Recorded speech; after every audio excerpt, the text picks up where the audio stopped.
Bismillahirrahmanirrahim. Assalamualaikum warahmatullahi wabarakatuh. Good morning ibu-ibu di Breakfast for Your Heart. Dan kali ini karena di-share juga di IDB, maka saya mau nyapa juga good morning yang berada di IDB. Semoga pagi ini bisa menjadi booster buat kita semua. Yang belum ketemu lontong dan belum ketemu ketupat, nggak masalah. Kita sekarang breakfast for your heart dulu. Dan ketemu solusi. Mohon maaf, aku ada di pinggir jalan jadi heboh nih dengan suara kendaraan.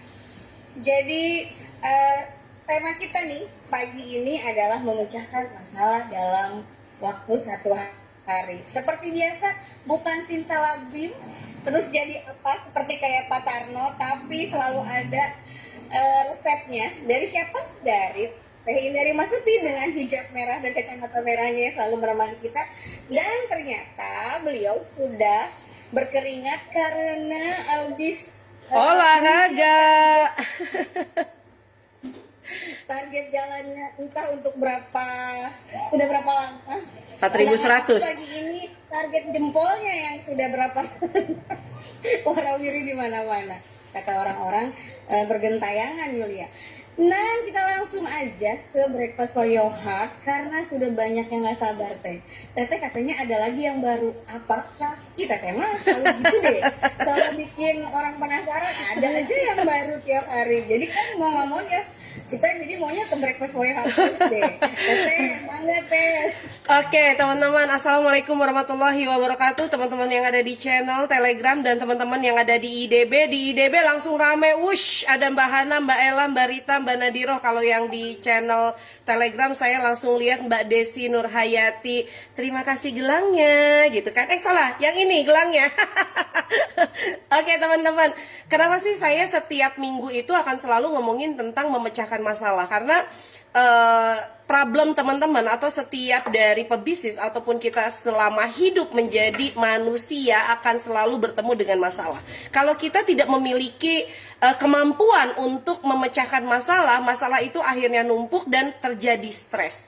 Jadi stres itu berawal dari ketika kita tidak mampu untuk memecahkan masalah. Termasuk di dalamnya adalah masalah penjualan. Banyak sekali ibu-ibu yang ngerasa bahwa aduh gue stres nih, penjualan saya down. Aduh gue ini nih penjualan saya begini-begini gitu kan, stres dengan penjualan. Nah teman-teman, kalau saya ngomongin tentang naik omset, target dan lain-lain, apakah artinya saya tidak pernah down penjualannya? Ya adalah down penjualan, apalagi kita mengalami yang namanya pandemi kayak begini. Impactnya itu kemana-mana. Ya, saya pernah jual buku 1.000 buku dalam satu hari ya, sampai 1.000 buku dalam satu hari. Tapi pernah juga ya di dalam penjualan buku saya, kemudian buku saya itu down penjualannya nggak nyampe 5 dalam satu hari, pernah. Tetapi saya tidak fokus pada masalah tersebut, saya tidak fokus apa yang tidak saya lakukan, tapi saya fokus apa yang akan saya lakukan. Itulah pola memecahkan masalah. Fokus pada solusi, bukan hanya mikirin masalah tersebut. Oke, ketika penjualan buku itu turun ya, teman-teman boleh tanya kepada leader-leader di saya yang biasanya mereka itu jualan buku itu bisa puluhan gitu ya. Tiap hari sampai ada yang bisa kirim sampai 250 satu kali orang order. Sekarang lagi nggak seru gitu kan penjualan buku. Terus udah gitu, apakah saya kemudian berhenti untuk menjual buku? Tidak teman-teman. Ya saya cari cara lagi gimana saya bisa menjual buku tersebut. Ya misalnya akhirnya saya launching ulang ya guidance book dengan pola baru. Penjualannya itu langsung ditawarkan 64 judul buku, jebret langsung ada yang beli ya, puluhan buku ya sekali order. Kemudian ada lagi yang yang dulunya itu saya kalau jualan buku guidance book itu per paket, paket Facebook, paket WhatsApp, paket kolam, paket ini, setiap hari berganti-ganti paket.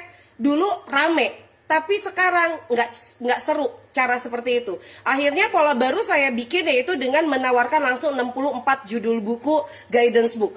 Bikin juling kan orang yang mau beli, ya dia langsung, hah buku yang mana ya, ini judulnya banyak banget. Akhirnya dia minimal itu beli 5 judul loh teman-teman. Ketika melakukan pembelian buku. Lalu kemudian saya pun melakukan cara apa lagi yang bisa saya lakukan. Akhirnya saya masuk ke dalam Tokopedia, di mana saya di sana langsung jualan retail, tapi atas izin daripada leader-leader saya, dan saya bilang bahwa pola yang akan saya lakukan di Tokopedia itu adalah harga normal, tapi itu akan mempercepat pembelian. Karena biasanya kalau mau beli buku saya biasanya gini, pernah beli buku ke siapa gitu kan, pernah ikut kelas, daftarnya ke siapa, biasanya ada tahapan tanya ya. Nah kalau sekarang dengan adanya Tokopedia gitu kan, orang bisa akses semua. Misalnya Mbak Desi mau beli buku saya, udah nggak perlu tanya kepada leadernya gitu kan, tetapi kalau mau keistimewaan yang lain, yaitu bonus ataupun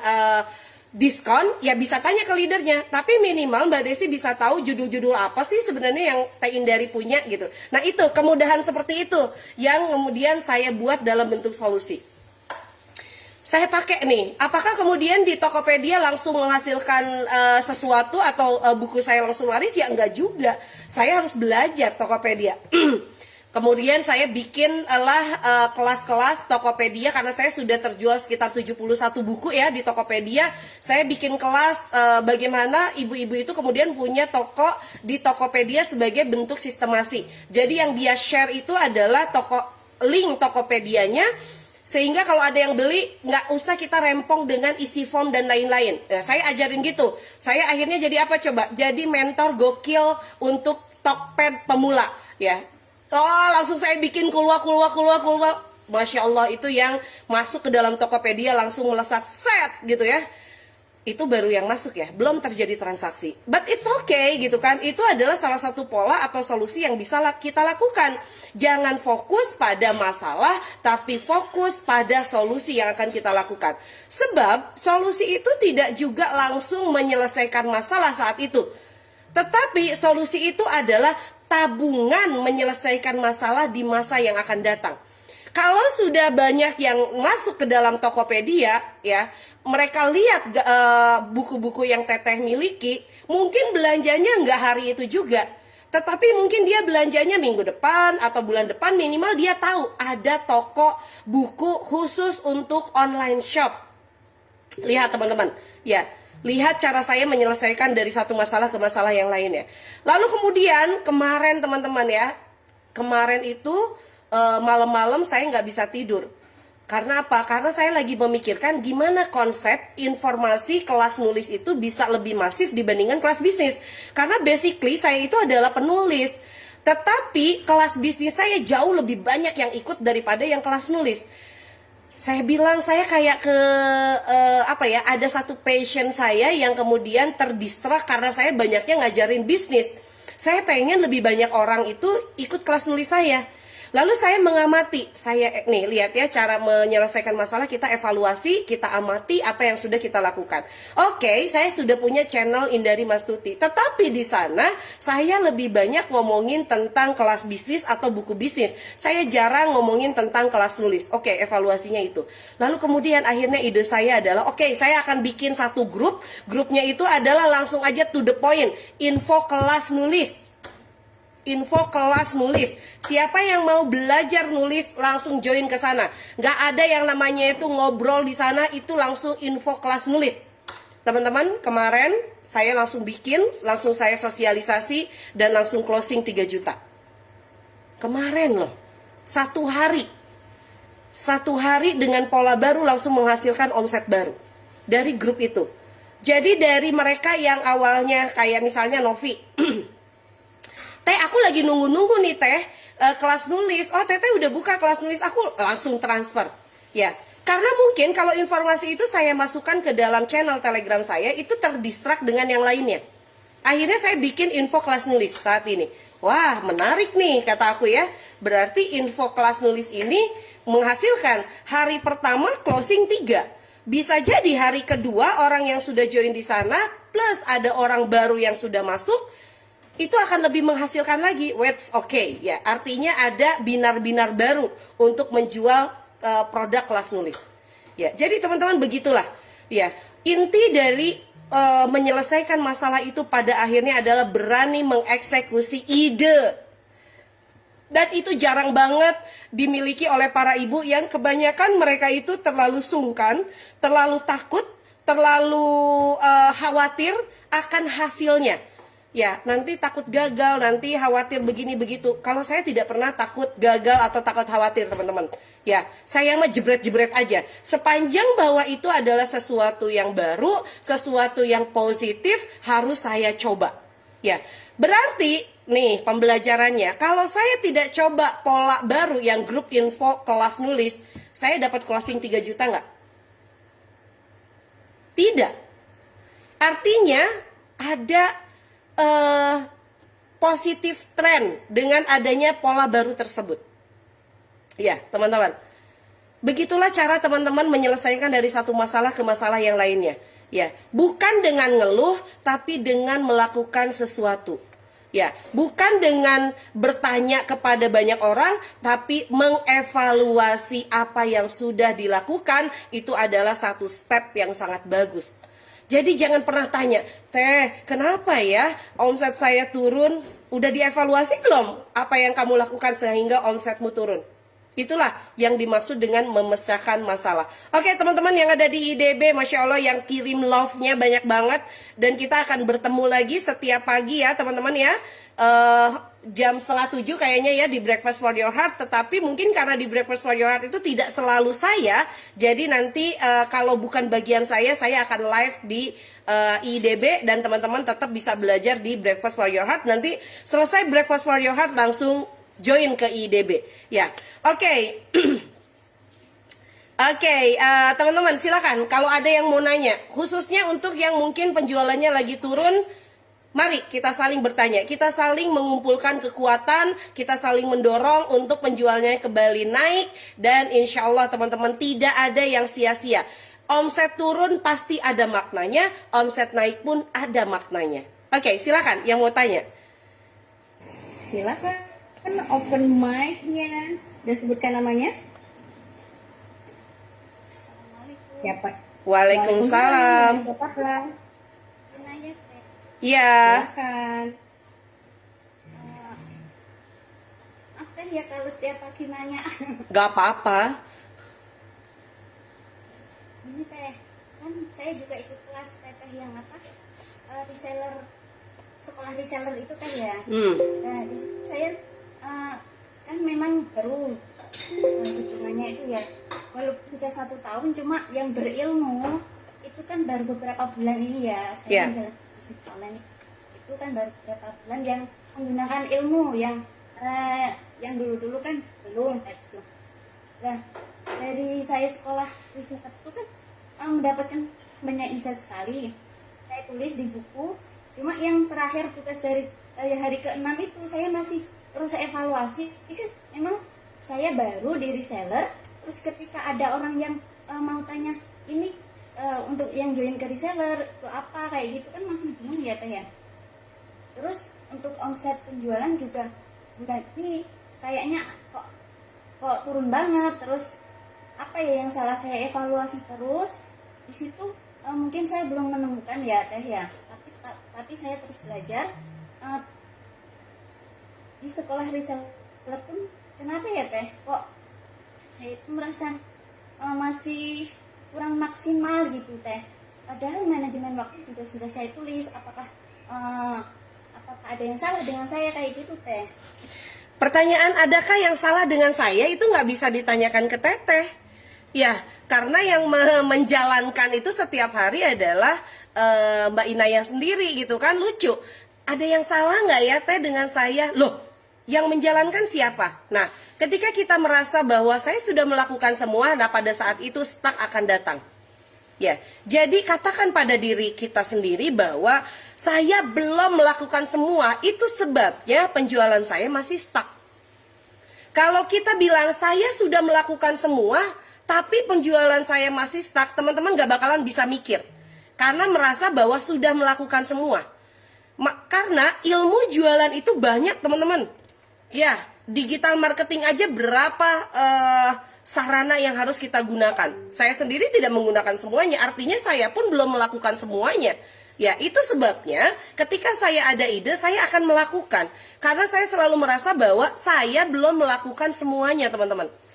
Ya, ketika kita merasa bahwa kita belum melakukan semua, saya belum melakukan semua, berarti ada hal lain yang harus saya lakukan. Apa itu? Belajar lagi. Di sekolah reseller, saya sudah maksimal teh, itu bakalan bikin stuck.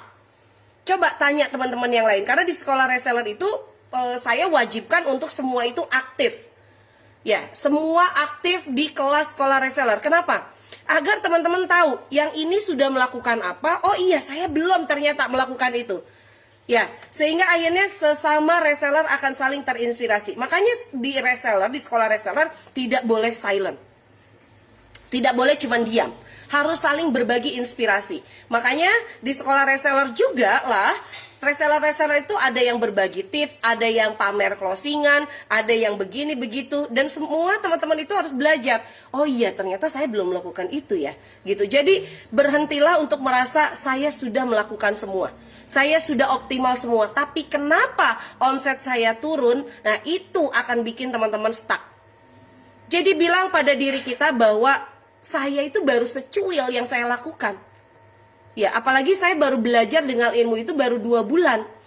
Lihat teman-teman, pengusaha-pengusaha yang sangat keren, mereka belajarnya tidak berhenti.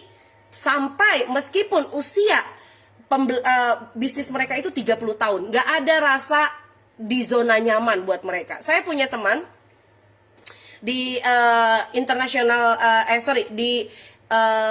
Business Network Internasional, mereka sudah punya bisnis itu 20 tahun, 30 tahun, mereka sudah kelas kakap. Tahu nggak? Saya tanya pada salah satunya ya, Pak Edi namanya, beliau sudah punya berapa ratus outlet gitu ya. Terus saya tanya, Pak, apa sih yang Bapak lakukan dengan usia Bapak sekarang, bisnis yang begitu luar biasa, tapi saya lihat Bapak nggak berhenti ya melakukan inovasi ini dan itu. Kenapa? Karena kata beliau itu, karena bisnis itu tidak akan pernah cukup ketika kita berpikir hanya untuk diri kita sendiri. Maka saya belajar setiap hari. Dia itu ya baca koran, dia langganan koran, beliau langganan koran dari koran-koran luar negeri. Ya, ada 5 negara yang dia berlangganan koran, sehingga inovasinya itu adalah inovasi ala modern. Makanya dari mulai packagingnya, produknya itu tuh udah taste-nya itu luar negeri banget. Ya, jadi ketika kita sudah enough di Indonesia, tidak cukup ketika dia itu kita belajar dari pengusaha yang lebih keren. Itu sebabnya kenapa saya kemudian masuk ke Business Network Internasional. Saya bisa belajar dari pengusaha Malaysia, ada pengusaha Singapura, India, dan lain-lain. Ya, bahkan teman-teman, Masya Allah ya, dalam satu kali meeting, ada yang dia itu ngomong pencapaian saya dalam 1 tahun ini adalah sekitar 80 miliar. Tapi saya lihat, dia serius banget belajar di komunitas kami. Nggak ada tuh dia belajar itu, pokoknya serius belajar, nggak berkedip. Artinya, kita mah itulah baru segini mah, nggak usah merasa bahwa kita sudah cukup dengan ilmu ini. Tapi yang harus dilakukan itu adalah kita selalu merasa tidak pernah cukup ilmu. Gitu. Ya. Gitu ya teman-teman ya. Jadi Mbak Inaya jangan pernah merasa bahwa oh ini udah cukup gitu. Tapi saya merasa tidak pernah cukup dengan ilmu yang saya dapatkan. Ya.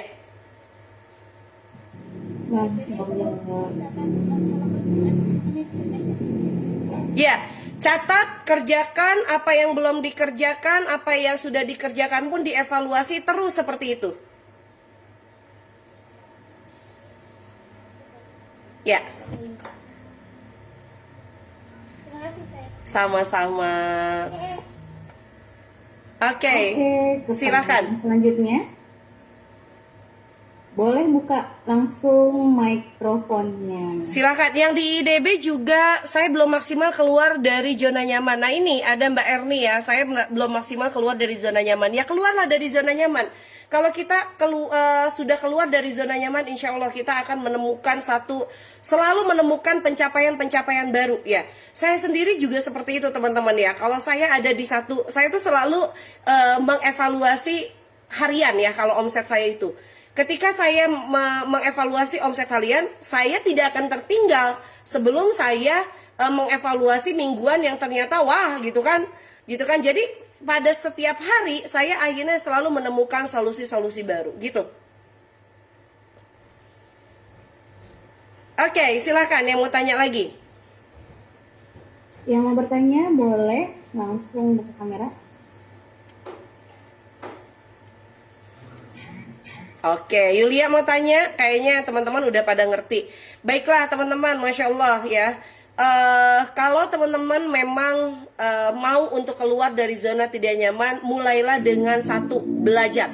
Ya, karena ada juga ibu-ibu yang tidak mau belajar karena males, karena merasa nggak punya waktu, karena merasa pusing kalau belajar, karena ngerasa stres kalau belajar. Mulailah dengan mau untuk belajar. Ya, dengan belajar saja ibu-ibu sudah masuk ke zona tidak nyaman. Karena belajar itu harus konsentrasi, harus mencatat, udah gitu harus punya target juga. Abis belajar ini saya mau ngapain ya? Nah kayak gitu, jadi mulailah dengan belajar. Nah nanti insya Allah dari belajar masuk lagi ke zona tidak nyaman yang lainnya. Apa? Melakukan.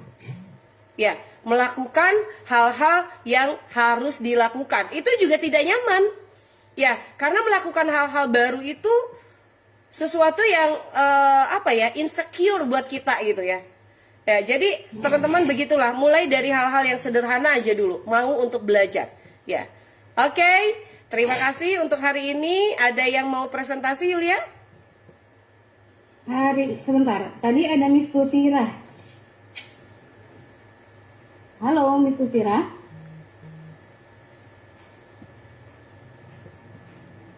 Oke, baik kalau begitu terima kasih teman-teman untuk hari ini. Tidak bisa masuk katanya, gangguan sinyal, dia posisinya di timika. Oke, ini ada yang nanya. Ada yang nanya, Teh kalau mau ngajakin suami untuk bisa mau merasa belajar bisnis gimana ya? Jadi Teh pengen bisnis tapi nggak kelihatan geraknya. Mulai aja dengan kayak gini nih. Nanti ibu-ibu kan setiap 6:30 akan belajar dengan saya ya di sini.